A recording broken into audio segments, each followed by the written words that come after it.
There's some new revelations and new details in this Breonna Taylor case. If you don't know, if you've been living under a rock, quickly what happened in Kentucky is just awfully disgusting. She's sitting in her house with her boyfriend. All of a sudden, the police start firing, and, it's still up in the air whether the boyfriend struck one of the officers or not. But regardless, Breonna Taylor was shot 8 times, and she died. It's a horrible tragedy. It's terrible. Yes, the family received upwards of around $12 million, but it's not going to bring Breonna Taylor back. There's still a lot more questions and answers when it comes to this case, and the Attorney General there has been receiving a lot of flack. There are jurors that have come out that want to speak out. We haven't really had that happen until recently, but there are some revelations here that are not surprising. Remember, I told you on the show that this is a cover-up. I told you on the show that the Attorney General was not giving the jury an opportunity for homicide charges. Well, it turns out I was right. I said that on this show a month ago. Look at what happened, ladies and gentlemen. Sometimes Brian is right. It now turns out that the grand jury never deliberated whether homicide or other charges were justified against the police officers in the Breonna Taylor case because they were never given the chance to do so. A juror said in a statement on Tuesday, quote, the grand jury was not presented any charges other than there were 3 wanton endangerment charges against Detective Brett Hankinson. The juror explained and went on. The grand jury did not have homicide offenses explained to them. The grand jury never heard anything about those laws. Questions were asked about additional charges, and the grand jury was told there would be none because the prosecutors didn't feel they could make them stick. The statement was released by the Glower Law Office after Jefferson Circuit Judge Annie O'Connell issued a 10-page ruling on a motion allowing a grand juror to speak. Finally, O'Connell officially dismissed a grand juror's motion to publicly speak about Kentucky Attorney General Daniel Cameron's handling of the investigation. They never had the opportunity to deliberate on possible homicide charges. Never. Now, what does that tell you? Well, I'll tell you what it tells me. It wasn't that there wasn't sufficient evidence. Let the jurors decide on that. The Attorney General in cahoots with the police department, and this was, ladies and gentlemen, a cover-up at the highest level. Now, the officer who was shot in the thigh, and again, we still don't know for sure because we haven't seen the ballistics. In fact, the ballistics that were come out there were inconclusive on to whether Breonna Taylor's boyfriend actually was the one who shot this officer in the leg. But the officer I'm talking about is Jonathan Mattingly. He was on Good Morning America, and he decided to talk about the Breonna Taylor case. Now, there's some things he said that I think are very, very odd and portray him in a very bad light. However, I want you to hear his side of the story. And again, this is his side of the story. He says officers knocked and announced themselves at the door. Have a listen to this. We get up. I remember banging on the door. It's open hand, hard smacks. Bam, bam, bam, bam. First time didn't announce.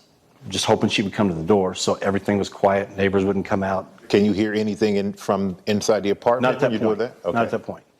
So after the first bang, nothing happened. I banged again. I yelled, "Police search warrant, police search warrant." You're yelling this. How many times do you yell that? Probably 3 times each with each bang.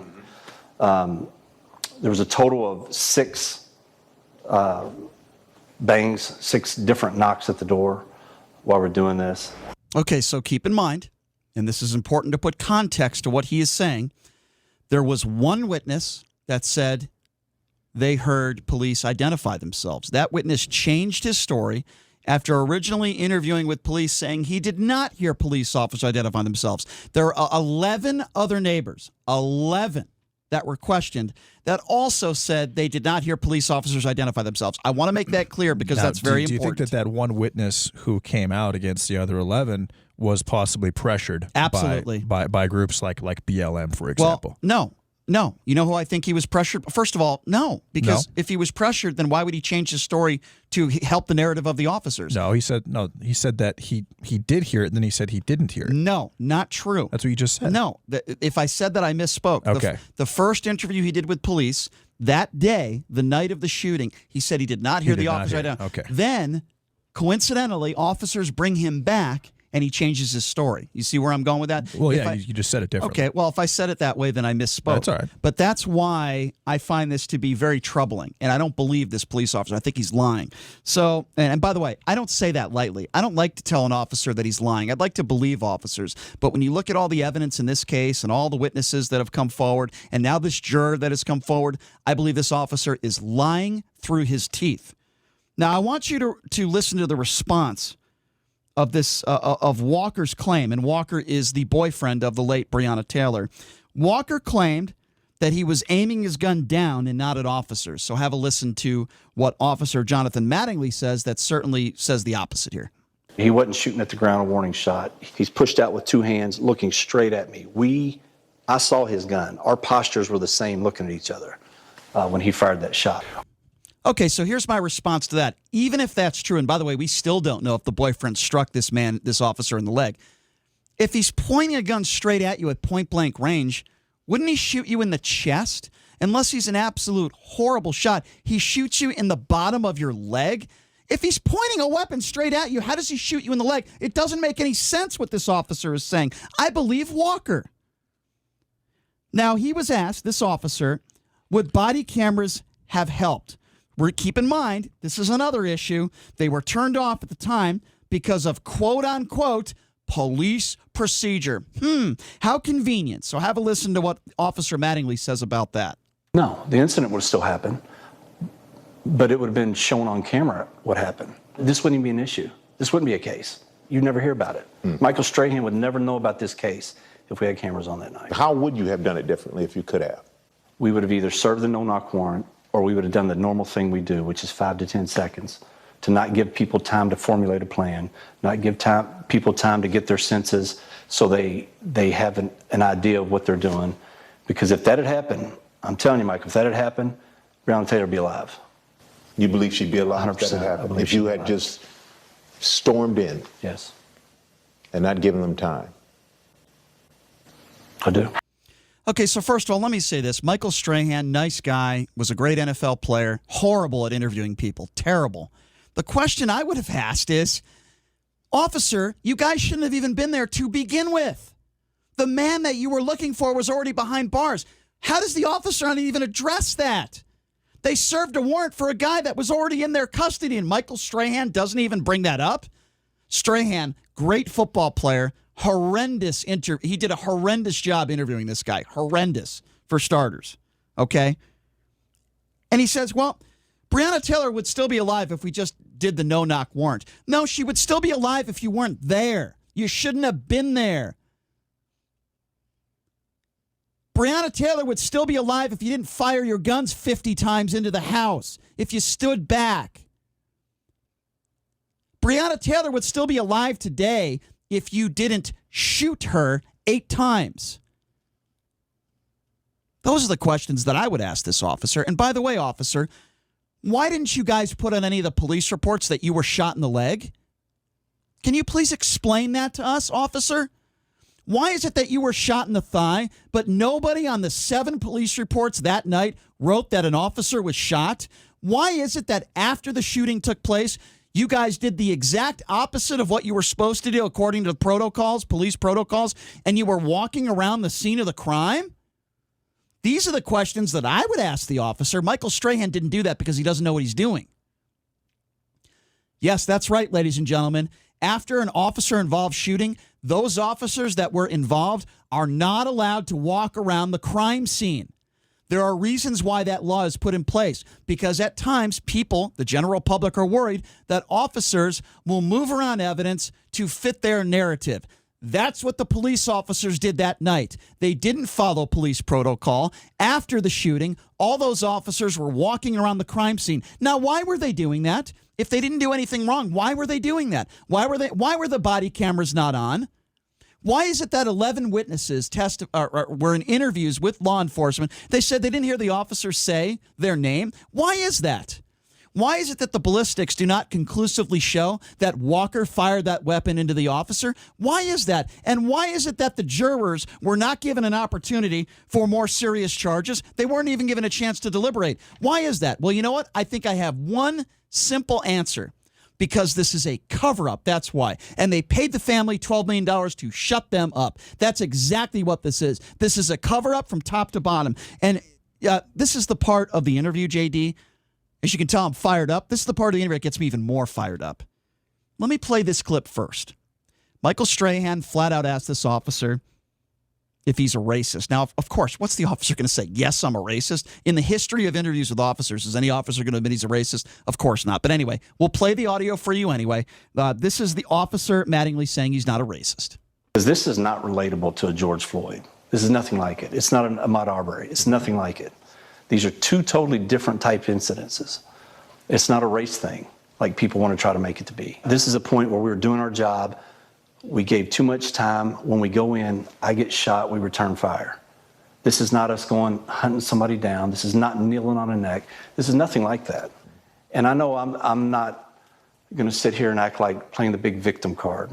But I mean, I was a victim in this as well. My family has been a victim in this. They have had to go in hiding. They have had death threats. When somebody sits back from their mansion and accuses somebody they don't know of being a racist and being a dirty cop and being a murderer, when that's not the case, that does affect you. You were called racist. Mm-hmm. Are you racist? No, not at all. If you're not a dirty cop, then why were you not following protocols that night? Why were 7 police reports non-existent with you getting shot in the leg? Why were your fellow police officers walking around the scene of the crime after the shooting when that is completely against protocol? What he's talking about is people like LeBron James who called all these police officers racist and sitting there in his mansion and doing things like that. Let me ask you this, Brian. From the last conversation we had about this, Kenneth Carter, right? That's his name, Carter?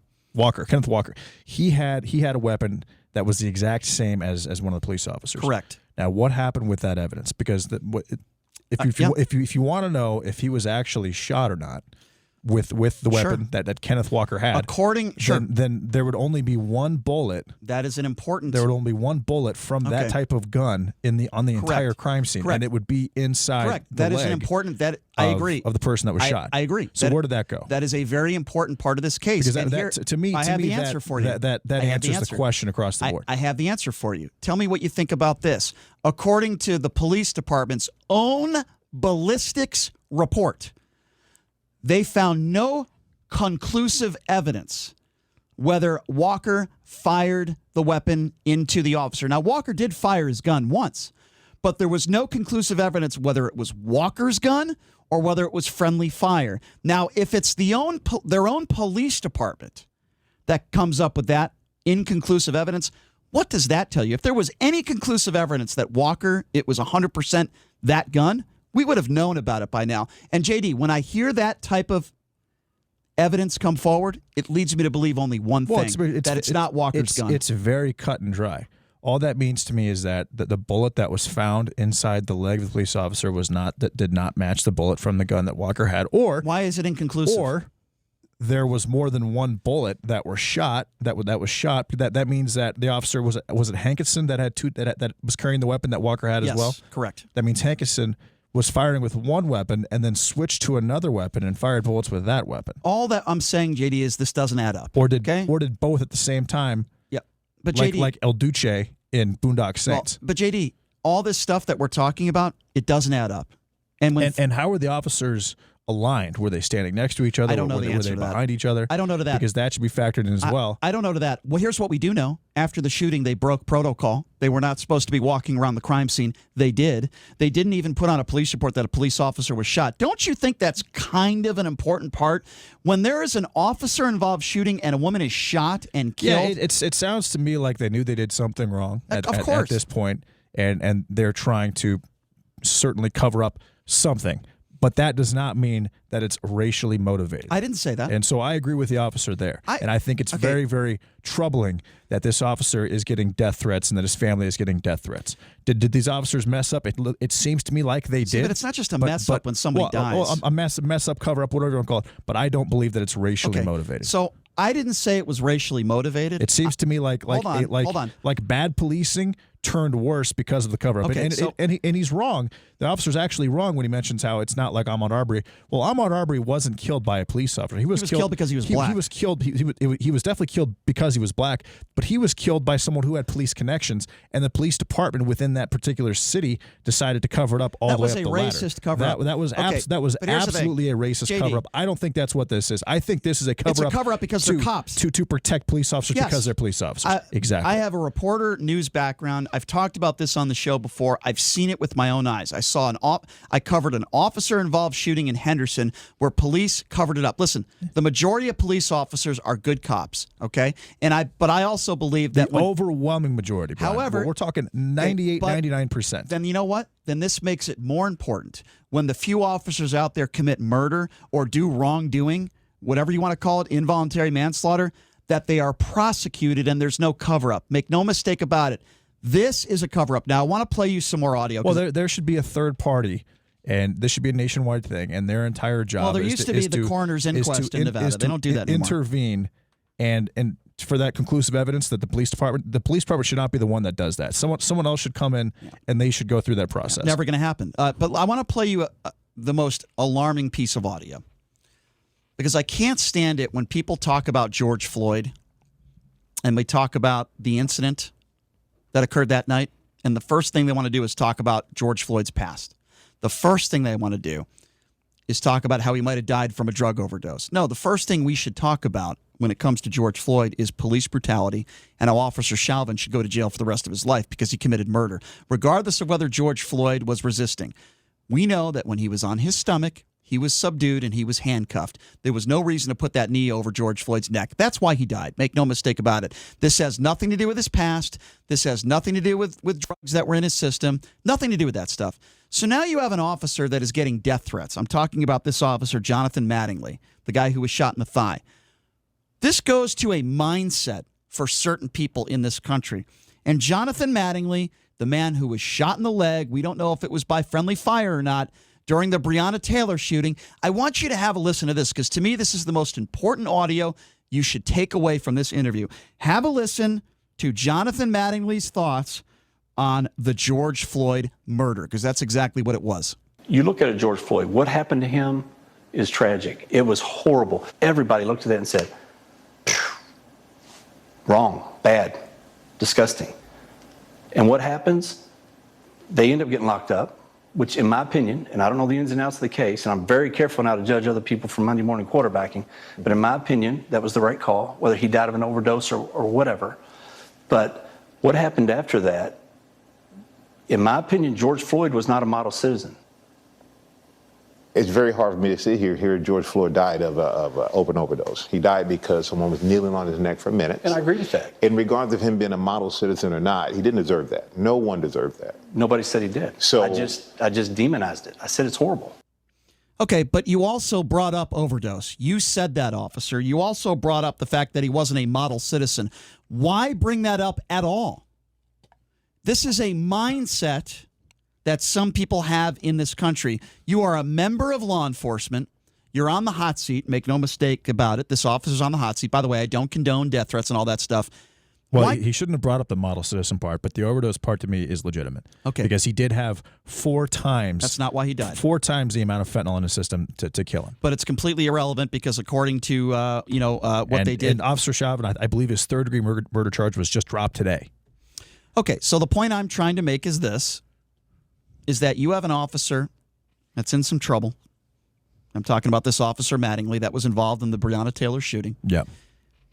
He's asked about George Floyd. All he had to say was that was horrible, that was terrible. What he said the first 10 seconds, and then just leave it at that. But then, in a way, he tries to demonize George Floyd, who is now dead and can't speak for himself because Officer Chauvin decided to put his knee over George Floyd's neck for 8 minutes. So what does this officer do? He brings up, well, he wasn't a model citizen. Completely irrelevant. I personally believe, and this is my personal opinion, that Jonathan Mattingly probably feels the same way about Breonna Taylor. Probably feels the same way about Breonna Taylor's boyfriend. Now, what's the problem with that, ladies and gentlemen? When you feel that way about people, police officers are not judge and jury. Police officers cannot execute people because they don't think they're model citizens or good people. That's why there's so many people in this country that are angry. So I want to open up the phone lines, and I want to ask you all this question. The audio that we've played of this man who was shot in the Breonna Taylor case, what do you think about this interview? What do you think about this officer's credibility? Do you believe him when he says that he knocked on the door with his other officers and they said that they were police several times, even though practically everybody that were witnesses there that weren't cops were saying otherwise? Do you believe him? What would you say about this officer who was trying to demonize George Floyd while he's getting death threats, by the way, which I don't condone? What would you say about this officer who's demonizing George Floyd? Well, he's not a model citizen. Doesn't that get into the mind of this officer? I want to open up the phone lines right now. What do you make of this guy? What do you make of this Breonna Taylor case? Does it change your mind in any way, shape, or form? Does it hurt his credibility? Number to call, 257-5396. And again, if you'd like to be a part of the conversation, that number, 702-257-5396. I want to hear from you. What are your thoughts on this? What are your thoughts about this interview? Does it change your mind in the Breonna Taylor case one way or another? My mind isn't changed. I think these officers are scumbags. They tried to put this thing under the rug. The Attorney General, this is a cover-up from top to bottom. What do you say? 257-5396. Let's go to Kevin. Kevin, thanks for calling in, Kevin. What's on your mind? Hey, what's up, Kevin? Yeah, I just wanted to get out before all the other crazies start calling in, but just understand one thing, that he was saying that he's not a racist, and you guys are saying it's not a race issue. I didn't say that. Race. I know I'm saying, JD was saying, yeah, you guys are saying it's not. But you have to understand it's a systemic racism built into the systems. To when you go to a woman's house, that all she did was receive a package from her ex-boyfriend. Right. You send that type of a force to that door. Those are just tactics that are used on, really like guerrilla tactics. You understand me? It was unnecessary, like you said, to do a no-knock. She was no threat to them. But then the other part of it is this officer and the shooting, that there's so much cover-up here, but there would, the $12 million was to get them to shut up and go on. Everybody already knew that was going to happen. Sure. But now the other thing is that the guy right now, the one that's allegedly shot the officer in the leg, where is he at right now? He's free. Right. Okay. Right. There are no charges. He is facing Kevin, no can I charges. add something? I hear what you're saying. Let me add something. Again, the new information, Kevin, that just came out, and I want to get your reaction to that, is that this grand juror said that they never were able to deliberate on homicide charges or all other charges. They were never able. Now, Kevin, let me be clear about the race thing. I never said this wasn't a race issue. I didn't say it was. I don't know. Here's what I do know. This is a cover-up. Now, whether it's because they're black, Kevin, I just don't know the answer to that. Here, what I do know is that it was wrong, and this was a cover-up, and these officers need to be held accountable, and it's awful. And now we have an innocent woman that is dead, that is 6 feet underneath the ground, and you have this officer, Kevin, doing an interview on national television trying to demonize George Floyd. Well, he shouldn't have brought up George Floyd's past. Period. Right. He should not have brought that up. That was unnecessary. Exactly. And this is the thing. We all have respect for real law enforcement officers and officers that want to do good. I've seen some officers who have gone above and beyond the opportunities for people to do the right thing and just comply, go along with. And there's other but this is not the case. But this is not that case, Kevin. No. Hey, Kevin, I apologize, man. I'm up against a hard break, my friend. I do appreciate your perspective. Here's what I'm going to do. We got to take a break. Here's what I'm going to do. We have new revelations that have come forward in the Breonna Taylor case. Do you think this was racist? Do you think these officers were racist? Do you think they killed Breonna Taylor because she's black? What do you think about this grand juror that just came out and said they never had an opportunity to deliberate on homicide charges? I want to know your thoughts on that. I want to know your thoughts on this officer who was shot, who now is attacking George Floyd for not being a model citizen. And again, this is a very important question, and I want to hear from you guys out there at 257-5396. Do you think this Breonna Taylor case would have never happened if she was white? Do you think that Breonna Taylor is dead right now and 6 feet underneath the ground because she was black? Number to call, 702-257-5396. Your calls on the other side of the break. Some of those that work forces are the same that burn crosses. All right, welcome back. It is the Vegas Take, Sharp and Shapiro. By the way, coming up in hour number 3, I cannot wait. Bobby Bagliari from The Sopranos, Steve Sharippa will be joining us. He's a Vegas guy, too, so plenty of good questions to get to with him. We're talking about the Breonna Taylor case. We're talking about the officer who claims he was shot by Breonna Taylor's boyfriend at the time, speaking out, giving his side of the story, saying they knocked, they said they were police, even though 11 witnesses said that's not the case. He claims that Walker was aiming the gun right at him. Why did he shoot him in the leg then? That doesn't make any sense. Why did they walk all over the crime scene? So here's my question. Here's what it sounds my like question. Hold on 1 second. All right. Give me 1 second. Here's my question to the listeners right now who want to call in. Do you think this happened because Breonna Taylor was black?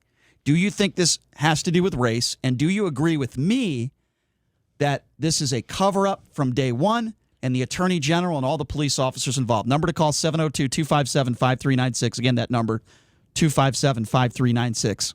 So I think that they thought that this was her ex-boyfriend, who was a career criminal. And keep in mind that there was a dead body found in a car that she rented, and it was on his behalf. And I guess they had stayed in contact for a couple of years, and they thought that she was running drugs out of that house, which she was not.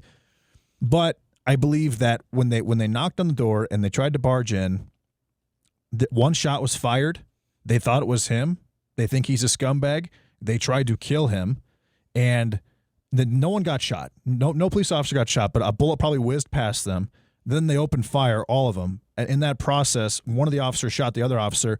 When they realized that they had killed someone, they decided to try to cover it up. I agree. That's honestly what I believe happened. I think that's... And I don't think race had anything to do with it. Well, mark this down on a Thursday. Everything that JD said, I just agree with. So that does not happen very often on this show, does it? But I agree with everything you just said. But with that, but people need to be held accountable if they covered it up. I totally agree. And that's where my issue stands. And this guy, by the way, her boyfriend, did nothing wrong. He wasn't a criminal. Right. They thought he was somebody else. Well, understood. But the problem is they already had the guy in custody. Yeah, exactly.